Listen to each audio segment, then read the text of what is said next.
Hello, everyone, and welcome back to the Father-Son Packers podcast, your source for Packers news, notes, and analysis. My name is Tommy, and I'm joined, as always, by my co-host, my dad, Matt. Dad, how are you doing? All right, that game was a little rough to get through. That was I think it was 8 Reese's Cups to get through the game and how I felt after the game. The dangers of having Halloween candy in the house before Halloween.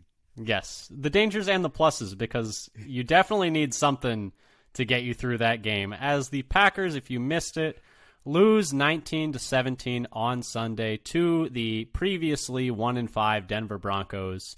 The Packers have now lost 3 in a row and 4 of 5. It's not going great. We are 2-4 now, so that's fun. Good time to be a Packers fan. Not really. Yeah. It's always tough when you go lose to the Raiders, bye week, lose to the Broncos. But don't worry, we are going to be here for you, ranting it out, talking about everything that went wrong in this horribly ugly game. It was ugly, like we thought it would be, but The Packers did not prevail in this one. We've got a lot to talk about in this one. But before we do, just wanted to pitch a few things. If you like what you hear here today, come give us a follow on Twitter at FatherSonPacker. We tweet out pieces of data we find interesting from previews and post games. We tweet out when we have new episodes, articles we find interesting, videos we find interesting, pieces of Packers news. So come give us a follow there. Once again, that's at FatherSonPacker. And then subscribe to us on your podcast platform of choice, whether that's Spotify, Apple Podcasts, Google Podcasts, etc. We're even on YouTube. You can check out our stuff there as well. We put all our episodes up there as well. Subscribe to us there. It would really help us out. But Dad, should we just get this over with? Yeah, we're here for the good times and we're here for the punishment. Yep, and this was certainly the punishment, and not just on the scoreboard, Dad, as we start off with the injury report in this game. Not good. A lot of re-aggravations in this game, a lot of players getting dinged up. A few people were able to return in-game, so let's just read this off. Eric Stokes, in his debut back from that awful foot injury and knee injury from last year, pulled up with a hamstring injury running downfield as a punt gunner in this game and was visibly frustrated on the sideline, so that's not great. He had previously already struggled with a hamstring injury when trying to return earlier in the year, so not great. Hamstring strike again in Green Bay. Same story this year seems to be for a lot of players. Darnell Savage pulled up with a calf injury after coming into the game with the same calf injury he was questionable coming into this game with. According to Rob Domofsky, he's expected to miss multiple weeks and could even end up on IR, so that's not great. Devontae Wyatt was carted to the locker room with a knee injury after coming into the game being questionable with a knee injury, so something to keep an eye on. We don't have any more news on that one. Christian Watson got his knee rolled up on near the end of the game, but we did hear from Bill Huber that Watson said that the scans were fine in an interview today, so that is at least positive. He might still not be able to go this week, but at least it sounds like it's not going to be a long-term thing. Luke Musgrave apparently hurt his ankle on the cheap shot he took from Kareem Jackson, who has been suspended 4 games for that hit, according to Ian Rappaport. He was in a walking boot after the game, so something to keep an eye on for him as well. And then according to Andy Herman, the following players also left the field and were looked at one point or another. All of them did return, though. Jaden Reed, Dontavian Wicks, and Josh Myers. When Myers did go out, the line went to Walker, Jenkins, Tom, Runyon, Nyman. Something to think about maybe going forward. Myers did return, though, as did those other 2. Dad, any thoughts on the injuries, or should we move on to the game breakdown? It just seems like we're running out of players especially on defense, where we keep losing starters. And we've already used our bye week, and we somehow got less healthy over the bye week. We came into this game with 10 players on the injury report after 2 weeks of rest. I mean, it's not going very well for the Packers in a lot of different ways right now. And Dad, speaking of things not going well, let's get to the meat of the game breakdown, because this game sucked. We always start with the play of the game, the biggest moment of the game. This is per ESPN win probability. Love's interception on 3rd and 20 at the end of the game took the odds from a 57.5% chance of Denver winning to a 91.5% chance of Denver winning, which was a 34% swing. That pretty much ended the game. That was pretty much that. The Packers were driving down 2, looking to find essentially the yardage for a game-winning field goal. And, I think Love actually played okay in this game.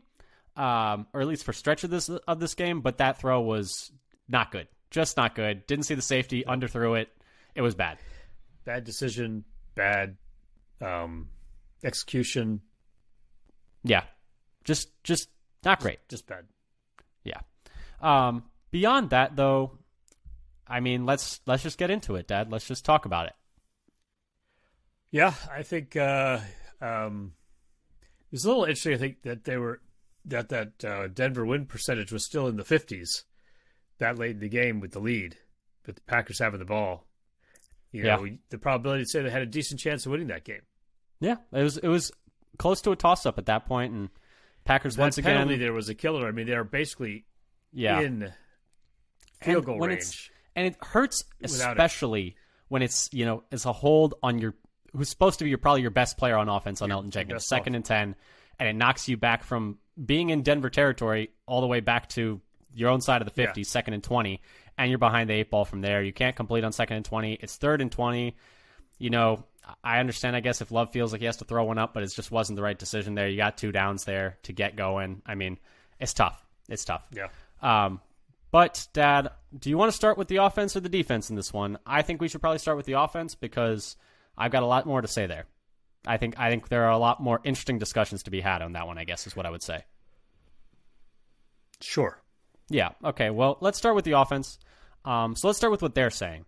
So Matt LaFleur was asked about the slow start in first halves. And if you didn't know, so far this season, the Packers have now been outscored 63-6 in the last 4 games in the first half, which is just horrifying. Averaging 1.5 points a first half a game through 4 games. We're starting to enter like D2 against a top level college program against a Division II or Division III team.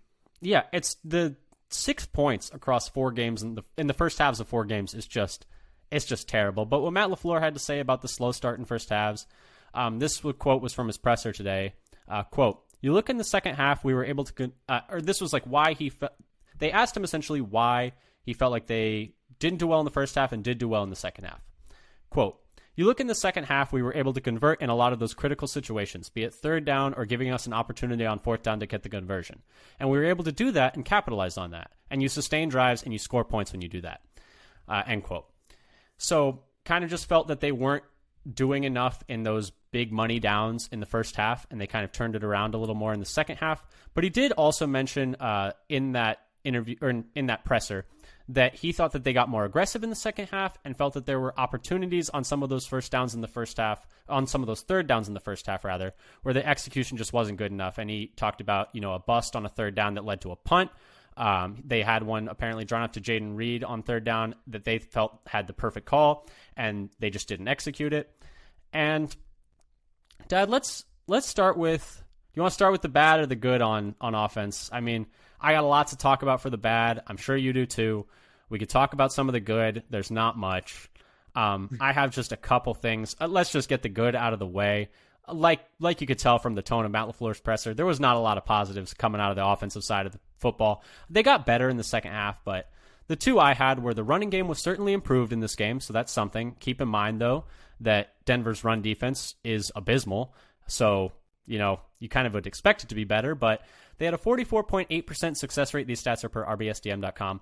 They had a 44.8% success rate in this game in the run, 39.6% success rate through weeks 1 to 6, 0.149 EPA per play on the ground in this game, negative 0.017 EPA per play on the ground through weeks 1 to 6, and then they had 4.6 yards per carry from the running backs. Through 6 weeks, they were averaging just 3.1 yards per carry from running backs as a team. The other positive I had was that the second half was actually pretty good. Caveat that it is the Broncos defense, which, like we talked about in the pregame, not good, like last or second to last in a lot of metrics.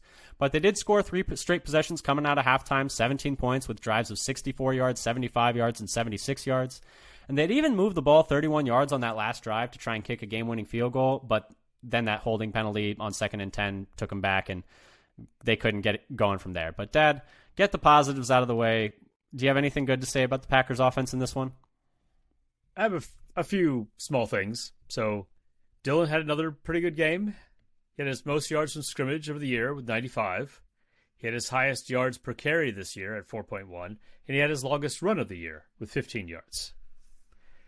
They also had 3 different running backs with runs over 10 yards, one each for Dillon, Jones, and Wilson, after having only 3 total runs over 10 yards for the whole season coming up to this game. That is a crazy stat. One by Taylor and 2 by Dillon. That is a crazy stat that they only had 3 carries over 10 yards coming into this game. That's absurd. Yeah, through 5 games.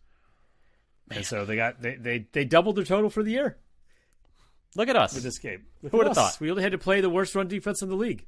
One of the worst run defenses of the past 5 years.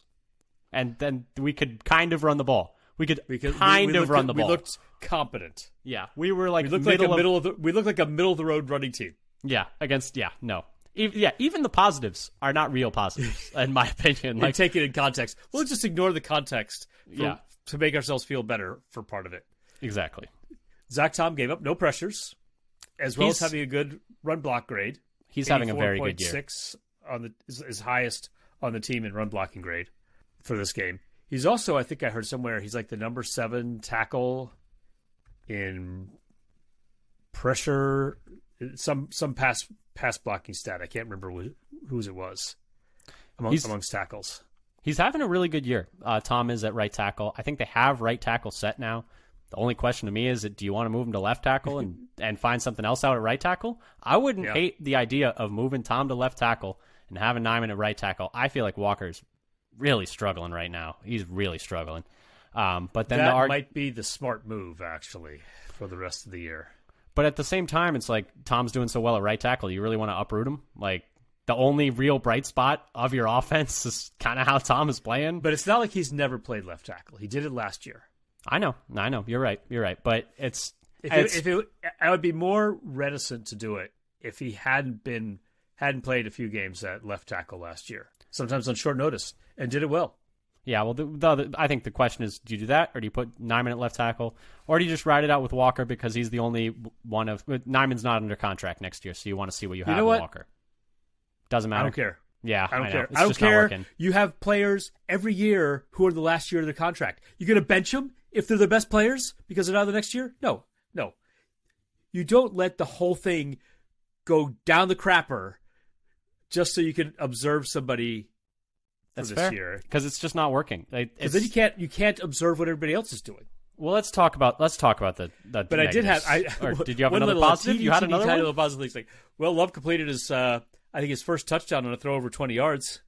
Yeah, I guess now the play only gained 16 yards, but it was 4 yards deep to the end zone. But it was his first touchdown on a. That's surprising to me because I would have thought that the one to Wicks against Atlanta was 20 yards, but maybe it was just short. Maybe it was at 19. You know the one I'm talking about, across the middle of the field. It was about 18 yards past line. It was close, I guess, not quite 20. But yeah, this was at least according to PFF, this was his first one that was over 20 yards in the air touchdown. Okay, well let's talk about the bad things. We got that out of the way. The entire first half, Dad, especially the game plan. So the game plan. This is where I have problems. In the first half, they had just a 2.4 average depth of target over 14 plays. Mind-bogglingly low, and it was not just Love checking down. There was almost nothing designed downfield. This was the second lowest amongst all quarterbacks in the first half in Week 7.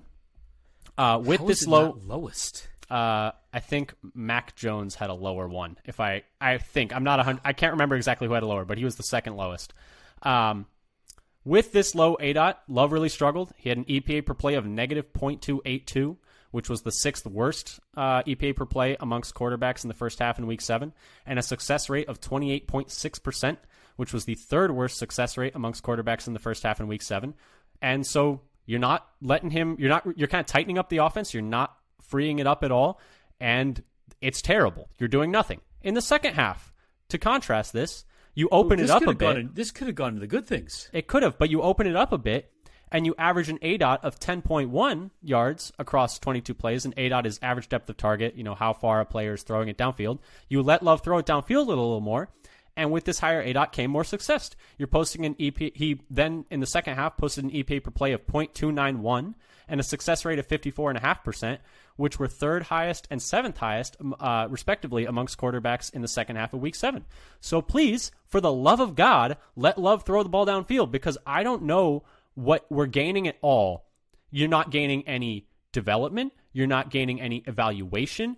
And you're a worse offense when you're not letting him throw the ball downfield. So what are we doing?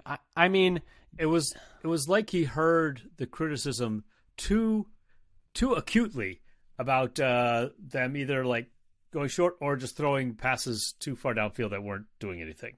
Yeah, he says, "Okay, I'll show you.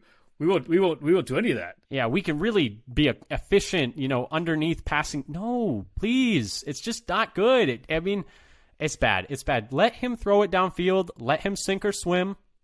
You just have to trust him. And it felt like in the first half, they were just like, no, we're not going to take any risks. Like we can beat the Broncos. We just need to not make mistakes.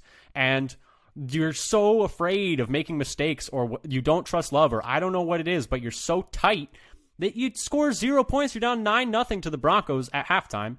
And like we said before, you've scored 6 first half points over the last 4 weeks. Do something. Be better. That was my biggest negative in this game. I thought that Matt LaFleur did not call a very good game. I didn't think he coached a very good game. I'm not on the fire Matt LaFleur bandwagon at all, but this game, he did not cover himself in glory in this game, we'll say. Dad, what did you have as negatives on offense? I'm sure you had a lot more also. I had a few things. I feel like there's still not, and maybe, I don't know if I've paid enough attention to this before, but they don't take advantage of mismatches. They don't say, I'm going to keep throwing at that guy until we just beat him into the ground. And so their left cornerback was either Mathis or Moreau. Mathis we were talking about before about targeting him in the pregame, but he didn't play that many snaps. But Moreau was also below average corner. But they ended up targeting Surtain as often as the two of them. Come on, so make it make sense. Why are we throwing it at the only throwing at their best corner? They're only good, yeah. So that didn't. So that was something that was driving me a little crazy.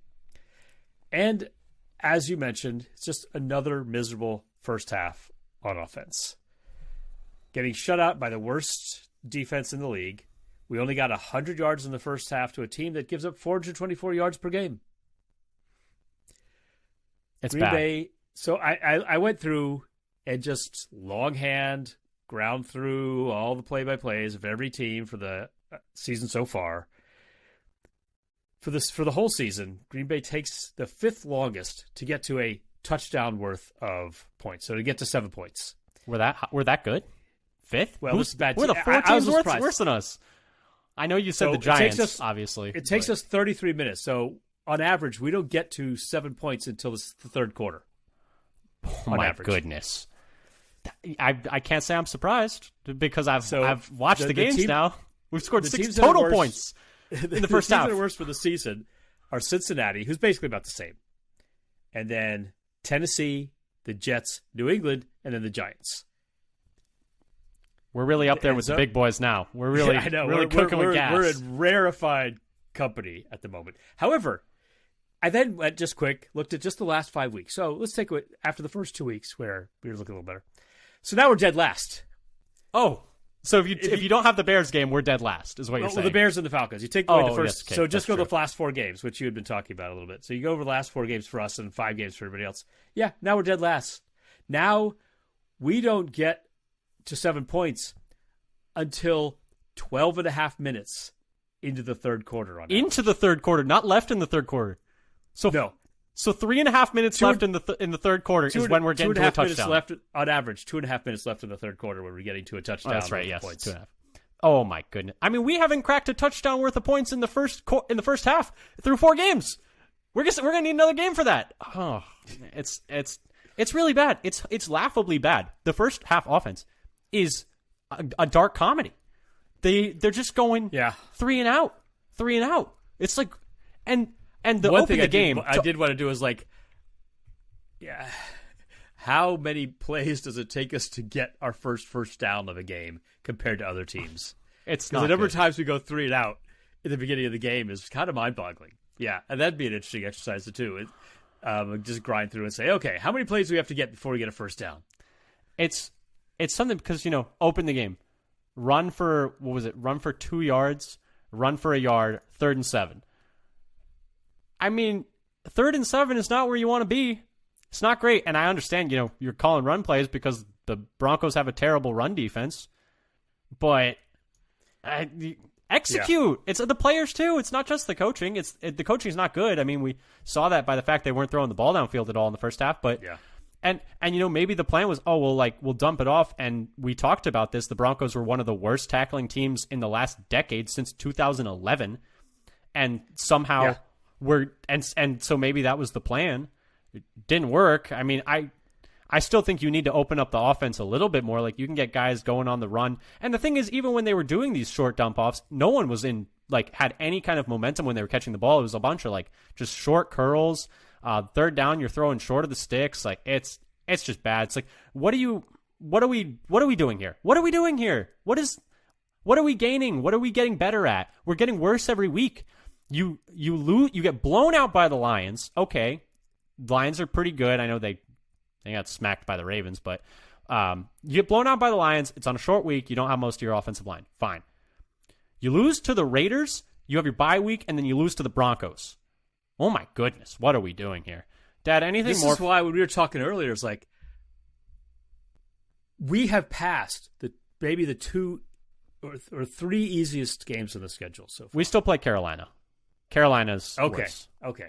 Carolina might be worse. And we play the Giants. Okay. We play Carolina and the Giants still.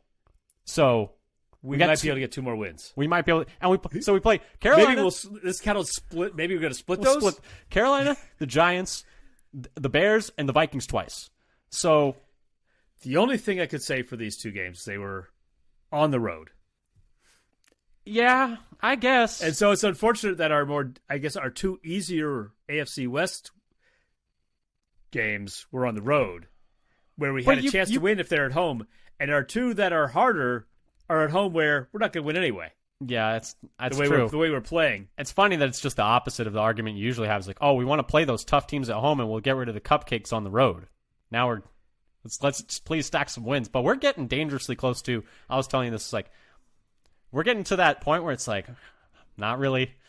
I'll be watching, but I can't say I'm super excited to watch the Packers next weekend.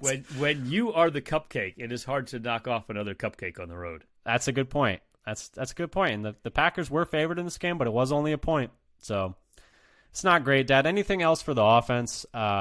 It's just bad. They're getting into this team is, you can't be bad and not fun to watch. You can be one of them. You cannot be both. Please. Yeah. Because at least do something. And the first halves of games are almost unwatchable. Almost unwatchable. Almost unwatchable entire first halves of games. They've scored 6 points over the last 4 weeks. That's 2 full games of football. You scored 6 points. I mean, come on. Teams, they're better than that. They're not good, but they're better than that. It's just that it's I don't know what it is this year about being totally unable to get anything going in the first half of a game. I think it is. The second half they can put it together. I mean, There's so many mistakes to be made. I mean, that get made. Mm-hmm. Yeah, I was just gonna say, I do think. Do you remember in the preseason we're Jordan Love, he's starting the game a little rough, but he kind of settled in. Is there anything there? You think it's kind of similar? He's settling into games, or do you think it's? I don't even know. I do think this one specifically was coaching. This one specifically, I was like, my goodness, we're not letting him do anything. We're not even taking any chance. Trust him to throw it 8 yards downfield. They wouldn't even throw it 8 yards downfield on 3rd and 7. It felt like it's it's not good. Dad, what more do you have on the offense? Just keep it going. So, deep passing is a major problem. No, it's officially not good. I was giving patience. I have serious concerns about the deep ball right now. Let me tell you about. So we're talking about the company we keep. So a couple times this episode. So his grade this week on throws over 20 yards, 30.7, according to PFF. So that was even with a touchdown because he had the pick. So despite getting his first touchdown over 10 yards, that was only over 10. No. So that was over 20. But for the season, his grade, I forget the number, might be 48. On passes over 20 yards, he is only ahead of Dorian Thompson-Robinson, Bailey Zappi, and Aiden O'Connell on throws over 20 yards. It's not good. That's where Love is on the deep ball. That's how bad it is. And I know it's hard to get much lower than that. And Dan Orlovsky was talking on Get Up this morning about how he felt, the mechanics stuff is kind of a little all over the place for him right now. He was also talking about how he doesn't think he's seeing the field as well as he was earlier in the year, but the mechanics stuff, he's like, feel like he's bouncing at the top of his drops. He's not stepping through throws. He's doing like Aaron Rodgers things. Just let's get back to the fundamentals. Like, he's not hitting anything deep at all. The accuracy the balls are getting sprayed all over the place. If you're looking for any positives from Jordan Love in this game, the only thing that you can really say is that on play action passes, he was 9 for 9 for 90 yards and 2 touchdowns. That's all you got in this game. That's really need positive. To do more play action. So maybe do they do any in the first half? Do they just wait to the second half to bother to do play action? I don't have those numbers. These are per Zach Cruz on Twitter. I didn't have them written down, but I have them here in front of me right now. It's interesting. So when kept clean, Jordan Love was bad. 13 of 20 for 73 yards, a touchdown, and a pick. With no play action, he was bad. 12 of 22 for 90 yards and a pick. Under pressure, he was actually quite good. 8 of 11 for 107 yards and a touchdown. And then, like we said, with play action, he was also good. 9 of 9 for 90 yards and 2 touchdowns. Weird game from Jordan Love. I actually thought until the last drive, he played pretty well. I know, obviously, the deep ball is concerning. It's not good. The deep ball has been kind of a concern, but they just didn't do much of it this game. He basically executed what they asked of him. It was just a terrible idea. Yeah, but on that last drive, I mean, you can't throw that pick. You can't throw that one behind Watson. And I think he had a couple plays on that last drive where he read wrong as well.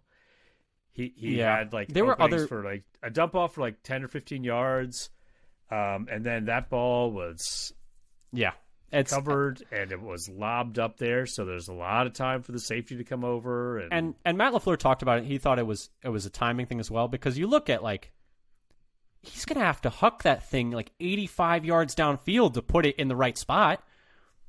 Is anyone making that throw if you wait that long to throw it? He probably put everything he could on it. If you just got to throw it sooner, I guess, not hold it as long. I don't even know. Matt LaFleur did mention that the timing on that play was bad. But yeah, or just live to see another day. Don't feel like you need to chuck it up. Kind of similar to what happened in the Raiders game, although the Raiders game, I think I put a little more on Watson than on Love. Because, in that one, Love's getting pressured. He's getting out of the pocket. He's throwing it up to a guy who has a major size advantage, and it just doesn't work out. He underthrows it, but also Watson isn't there to make the play on it. In this one, you got a clean pocket. There's not any pressure. You're at the back of your drop. You're bouncing around back there, and you just throw up a prayer with the safety over the top. And he could have dumped it off to the running back for about 10, maybe 15 yards. Yeah, I know that. I always hate just looking at a screenshot and being like, oh, the running back's open. It's you don't know where he was in the progression, but you gotta see it's not there. I don't know. I mean, what he's looking at wasn't open. That's true. And just waited too long. And safety made a good play. Hats off to them. Anything else on offense, Dad? The line wasn't great. The line was not terrible, but not great.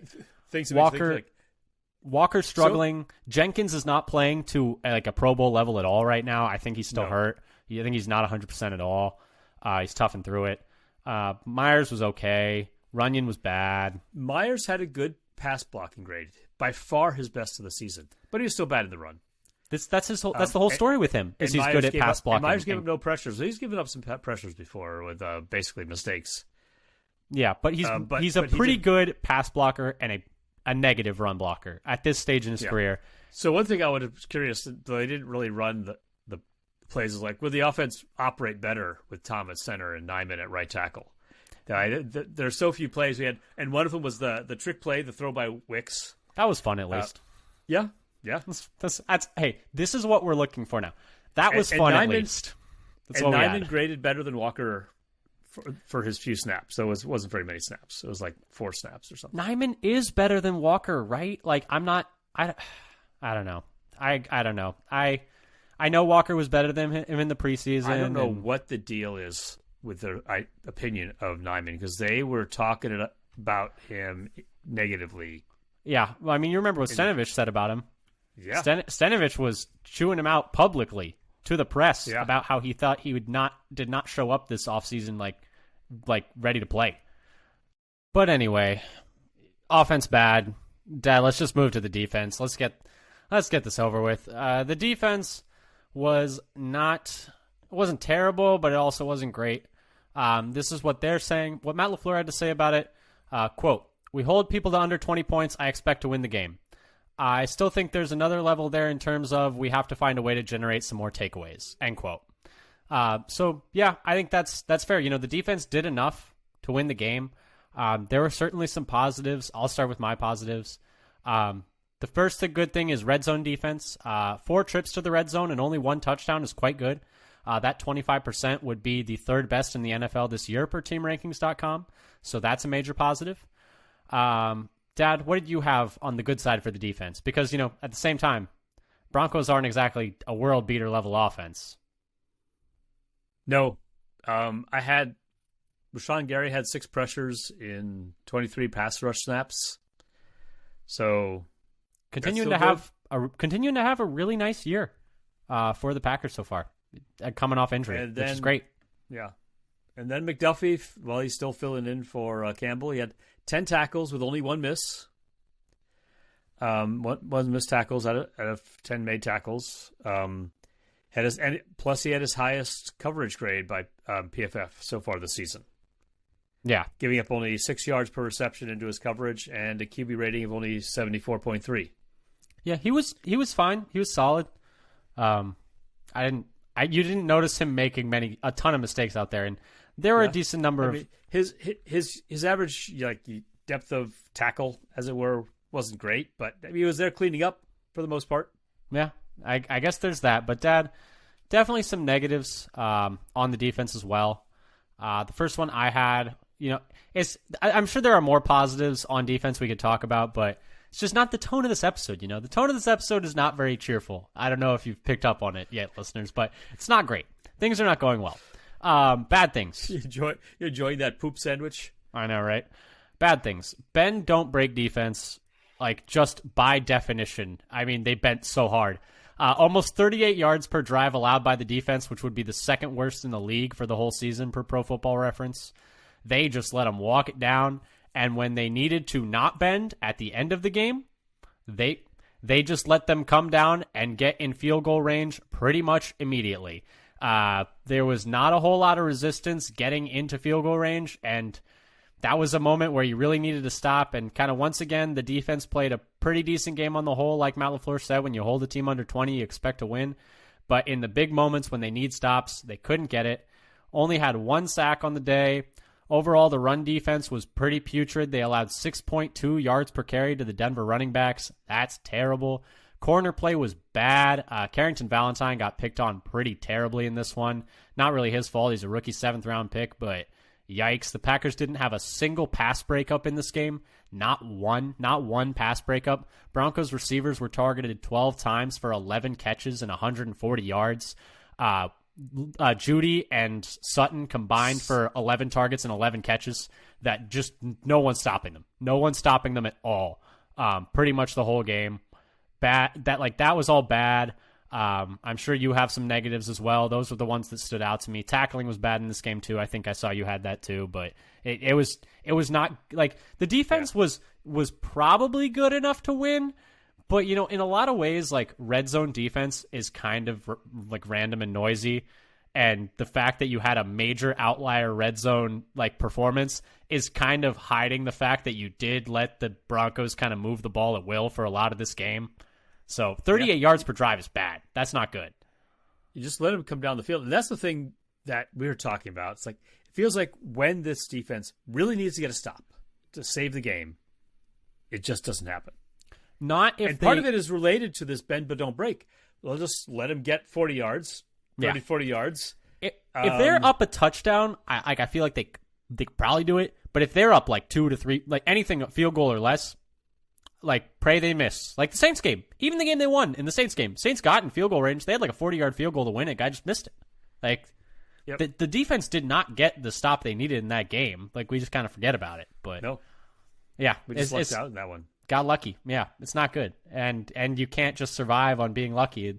At the same time, you know, like you look at the box scores at 17 points, you should win that game. Yeah, but or 19 points or whatever it is, less than 20 points, you should win that game. But yeah, not great. Yeah. And so if you talk about the tackling, they had 13 missed tackles this game for a missed tackle rate of like 18.8% according to PFF. And it's their worst rate of the season for tackling missed tackle percentage. For by reference, far the worst. I was going to say for reference, the league leader right now, current worst in the NFL, is 11.8 missed tackles per game as a team. So worse than what the worst team in the league is doing. Yeah, and if this was a whole season, it would be last. It felt worse than 13. Honestly, it felt like they were just diving at guys' ankles left and right anytime they decided to run the ball. I mean, just free, so free. I was very frustrating. People just sliding off of ball carriers. Yeah, getting stiff armed, trying to tackle high and missing. Yeah, not good. Not good. I mean was it the one that stood out to me? It was like, what was it? It was, I want to say 2nd and 25, and they had like a 19-yard run, and it was like, oh, cool. Like they're surrender. That's the surrender. If they're running on 2nd and 25, they're surrendering that they're not doing anything else on that drive. They also had like, what was it, the 2nd and 31, where they got like 25 yards on, but they managed to stop them on 3rd down. I think that's probably the one I was thinking of. But there's another one I think where that they also had a long and they ran it and got it down to got over 10 yards on the run. But anyway, I not feel great. like you've seen that so many times over the last few years. And so their tackling grade was like 35.8. And for the season they're 66.1, slightly above average. Yeah. They've been better. I look back at the other weeks, and their tackling grade was much better, like single digit percentage for the missed tackle rate. It's crazy to think this one was bad. It's crazy to think 2 years ago this was like one of the best tackling teams in the league. I don't know what happened. They had been improved so far this year before this week. This was because of a reversion to last year. They made the Broncos look like good who are one of the worst tackling teams in a decade, and they still made the Broncos Denver's best tackling performance of the season. Yeah, it's fallen over. It's not good. I mean, in some ways, I'm thinking about as you talked about the tackling where they're like diving and like almost missing. It made me think like. Are we bringing up the Alvin Kamara play again? Because I'm thinking about the DeGuara's block compared to. Oh my goodness! If you want to pivot back to offense, some of our tackling attempts in this game, DeGuara was driving me crazy in this speaking game. Of bad things on offense, going insane when he false started at the goal line. I was ripping my hair out. The false start at the goal line, he missed 2. That's the same way. He missed 2 times on blocks going left. And that's probably why he felt like he needed a head start in the next one. But, I mean, he's Superman flying through the air, and he didn't even touch the guy. It was bad. It's so bad. Comically bad. It was so bad. And if it didn't happen to the Packers, what's the Packers player? I would have been laughing at that play for a week. I mean, he didn't even touch. Twice he went out. He's pulling out. And he doesn't even touch the guy. And the thing with DeGuara is, the only thing he does well is block. So usually his best part of his game is being a lead blocker in the run game. And he's not even making contact. That one entirely. Twice, no, it was two different ones. He didn't even touch the guy. It was a really poor day from DeGuara, and he was really, and the worst is like, when it's like, okay, the only thing you really do is block. And not making contact, like that was driving me crazy. And there were other, like, Elton Jenkins' hole drove me crazy in this game. I mean, I could rant. Like, you have Carrington Valentine's numbers up. You didn't read them, but I will. You found this. Yeah, that was what I was going to go to next. The one last thing. Six receptions on bad thing in the defense. 6 receptions. You have this. I'm just going to take it from you. 6 receptions on 7 targets for 89 yards and a 118.8 quarterback rating into his coverage. I mean, I know he had a really good preseason, but he did not look ready in this game. Flashing neon light over his head out there on the field. Oh yeah, it was third and 6. Like, okay, we're just going to run like an outbreaker to Cortland Sutton, and they did that like 3 different times in a row in the first half. I didn't. They kind of. Yeah. They must have at least tightened it up a little, but Judy getting all this, and he's been terrible this year. Yeah, until he played our defense. Yeah, and the thing is, the secondary is supposed to be. I don't know, and you do. It hurts not having Jair out there. It hurts not having Jair. I know he's not even having his best year, but he's still one of their better players. And Stokes getting hurt early in this game hurt as well. I mean, to get hurt on a punt gunner, like that's the cherry on top. To have the guy who's been waiting to get back get hurt on Chef's special teams. Kiss on that one, where we're easing him in with some special teams play. Is that easing him in? Having him sprint full out on It's punt a good coverage? question. It's a good question. Is that really a wise way to get somebody's feet wet? Yeah, just like full drop sprint him into a full sprint. Yeah, and off the bench because you're punting, so the offense was on the field. Eric Stokes comes off the bench cold to run a full dead sprint, 50 yards downfield with a bad leg. Wonder we have hamstring injuries. Yeah, it's like what did you think was going to happen? I don't know. Defense wise, I'm trying to think if anything else is really coming to mind that really ticked me off. Nothing. And one thing I forgot to mention in the play was like offensive line penalties, blocking penalties. Yes, yeah, penalties in general in this game. I mean, it wasn't the most egregious set of penalties we've seen from the Packers in this game. But like we said earlier, the Elton Jenkins holding really was man, it hurts extra when it's like the players who are your best players are making mistakes that are really putting you behind the 8 ball. But yeah, no, pretty tough. Not great. Do you want to move on to special teams, or is there anything on defense you wanted to touch on still? Let's move on. Yeah. Do I just want to sit here and just think about this game more? I mean, we could think about this game more. I'm just trying to think of things off the top of my head. Matt LaFleur did say in this game, this is more of an offense thing, that he did think they want to get Dontavian Wicks more involved. He looked pretty good in his limited snaps out there. He only played 22% of snaps, I think. He also was, like we said, dealing with a little bit of an injury, so maybe would have played a few more snaps if he didn't have to come off for a bit. Might need to get conscripted into more duty anyways with Christian Watson possibly missing time, but that's something to keep an eye on for next game. He does look pretty good out there, but at the same time, it's like, it's hard to develop 4 receivers at once. It's hard to get them all the snaps that they need. And then also get a tight end the snaps that they need. And then also, you have to have kind of like Aaron Jones out there because he's your best player. It's tough. It's tough. But yeah, moving on. Special teams. Anders Carlson is no longer perfect. Missed his first kick of the year, 43-yarder. He made another field goal later in the game. I'm not really that concerned. He was not going to. I hope I'm not breaking any news. A miss was inevitable. Yes, he was not going to never miss a kick. So I'm not really that worried about it. He's been one of the lone bright spots on this team so far this year, to be honest. He's been pretty good. You can't get upset over one missed kick. So special teams, I get it's a pass. I mean, you could give it a F- for having Stokes out there, I guess. But yeah, no, special teams is fine. Dad, what did you have for special teams? So I had Whelan. He had an above average punting game by his grade. 51.7 average and a 41.3 yard net with 2 inside the 20. His average per punt, the gross 51.7, would be second in the league for the season. So I'll give him a little shout out. Yeah, for having maybe his best punting game of the year. Yeah, he had not had although, yeah, he had not had a good year coming in, but he did have a good game in this one. You're right. But Dad, let's get this over with. Is there anything else you wanted to rant about? Ranting and raving. Anything else you wanted to get off your chest about this game or this team in general going forward? I feel like this team has so many things wrong with it. It's bad coaching in terms of play calling. It seems to be bad coaching in terms of player development. Is anybody getting better on this team? That's a good question. This was something that I can't remember who posted online. Who is, besides Rashawn Gary, what player has gotten better in the last 3 years? Yeah. Open-ended question. Is there one? Is there a player who has improved in the last 3 years, like noticeably or substantially? You could say Jordan Love is better than when he first got here.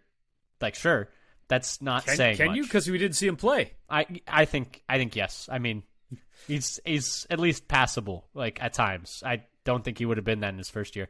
But Gary, yeah. Anyone else really gotten better? Savage has gotten worse. Beyond that, Jenkins is getting worse. Jenkins has Jair's gotten getting worse. Yeah, players are getting worse. It's not good. Tom is maybe getting better. Tom's just always been good, though. I feel like he was always he's good just from the been beginning, solid. so it's hard to say. It's just I think this is the thing. And we hear this about the players aren't executing. It's not the coach's problem because they call the play the players are executing. I feel like the players aren't prepared well enough. They don't know the playbook well enough. They're running the wrong routes. Whose fault is that? Yeah, they're running stick. If they haven't been taught properly. They're running stick on third down, and two guys are standing on top of each other, and you don't convert. Like that's a position coach problem because that's the position coach's job to relay that information. But if a lot of position coaches are not executing, it's the head coach's job for hiring all of them. Like, the buck's got to stop somewhere. Right. So there's a lot of coaching problems that go beyond game day, in my opinion. Yeah. Whatever they're doing preparation-wise, whatever they're doing. Go ahead, sorry. And that's on offense. And then on defense, you just know they're going to eventually break your heart. Yeah. It's like they might have an overall good game, but right now it seems like when push comes to shove and it's winning and it's time to make the play to stop the game, to close out the game. Yeah. How many times have we just had the defense shut the door to end the game? They don't force turnovers. Rare. They don't force turnovers. They kind of let you move. How few turnovers they get. They kind of let you move the ball as you want. And these are not good teams they're playing. Like, they played against the Bears, bad offense. They played against the Saints, bad offense. They played like not a good offense, at least. Like we saw Derek Carr on Thursday night. Derek Carr, it's his best days are behind him, we'll say. Played against and the Raiders and the Broncos. Like, they're not playing against the best offense they've played is Atlanta.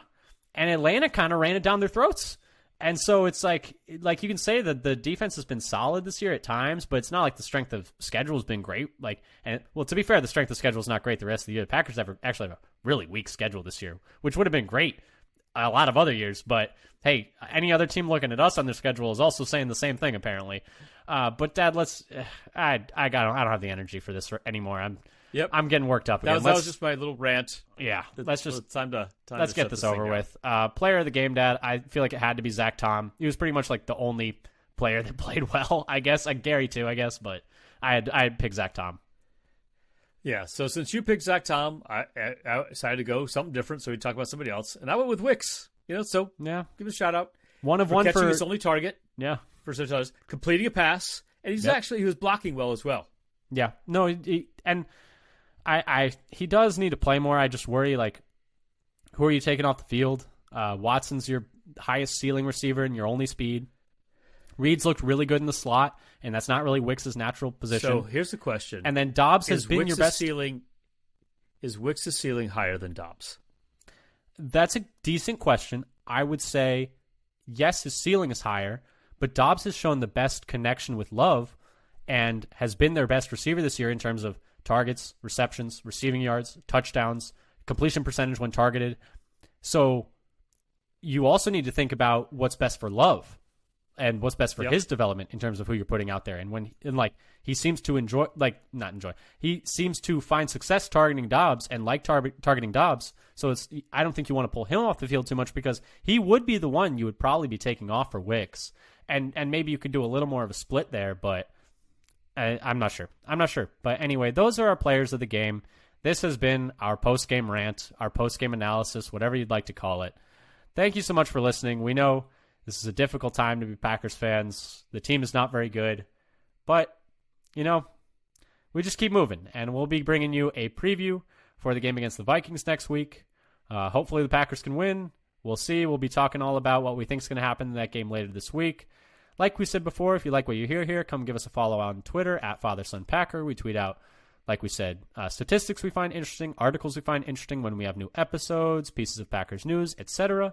And come give us a follow on your podcast platform of choice, whether that's Apple, Spotify, Google, etc. We also put all our episodes out on YouTube, so if you want to subscribe to us there, we would really appreciate it. Whew, man, this has been a tough one, as this game was watching, but thank you again for listening, and until next time, go Pack Go. Go Pack Go.